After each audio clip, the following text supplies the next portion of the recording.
ये मैंने 1 किलो मटर लिए थे। अब इसमें मैं ना 1 किलो ही चावल डालूंगी, क्योंकि दाने निकल के ये पूरे 1 किलो मटर है। अब मैं इसमें 1 किलो ही चावल डालने जा रही हूँ। ये मैंने 1 घंटा पहले भिगोए थे, बासमती चावल है ये मैंने 1 घंटा पहले भिगोए थे।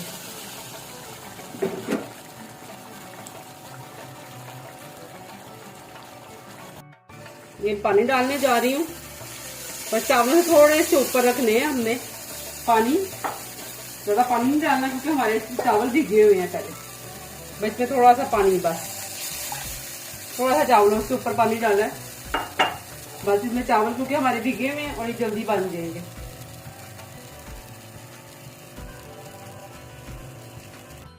पानी मैंने इसमें चावलों में डाल दिया।